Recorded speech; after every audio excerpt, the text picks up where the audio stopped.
pourquoi Xbox a arrêté de sortir des exclus. Donc voilà, la console de nouvelle génération, Xbox a décidé de ne plus sortir d'exclusivité. Pourtant, lorsqu'on regarde les précédentes générations de consoles, la Xbox One et la Xbox 360, on retrouve vraiment des exclusivités très solides, très fiables, des jeux vraiment de bonne qualité.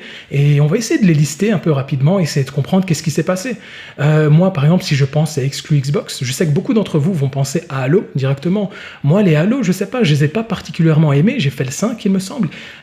C'était plutôt un bon jeu, mais moi je pense vraiment en tant que référence d'exclusivité Xbox, moi je pense immédiatement à Alan Wake. Alan Wake, c'était un jeu exceptionnel. Franchement, c'est un très bon jeu.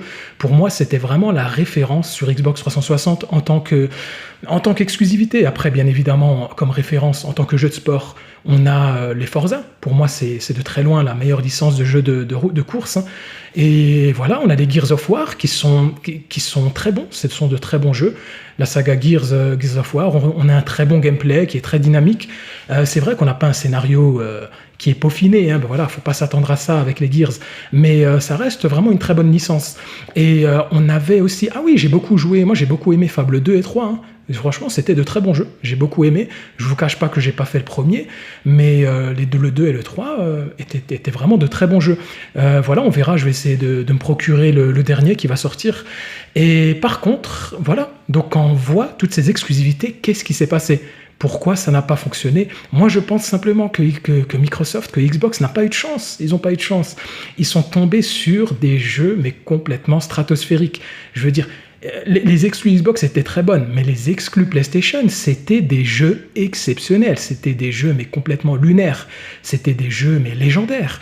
On avait God of War 3, sur PS3, on a God of War 3, on a tous les Uncharted, on a même Infamous Second Son qui est très bon, on a The Last of Us, on a vraiment des jeux mais exceptionnels, des jeux comme ils en sortent une fois toutes les générations. Mais PlayStation a réussi à sortir une compilation de jeux de qualité tout bonnement exceptionnelle. Et je pense qu'à cette époque-là, mes PlayStation étaient complètement injouables. Ils étaient imprenables. Et je pense que Xbox a fait du bon travail, mais là, c'était juste pas possible de rivaliser. Hein. C'était vraiment exceptionnel. C'était un niveau que l'on n'atteindra peut-être jamais. Donc voilà, même pour faire acte de bonne foi, si je fais une comparaison entre les exclus de Xbox 360 et de Xbox One, et que je les compare par rapport aux exclus de PS5, moi je pense que les exclus de 360 sont meilleurs que les exclus de PS5. Donc voilà, pour preuve que les exclus d'Xbox sont vraiment de bonne qualité. C'est juste qu'à cette époque-là, PlayStation a fait quelque chose, mais c'était tout simplement impossible de rivaliser avec.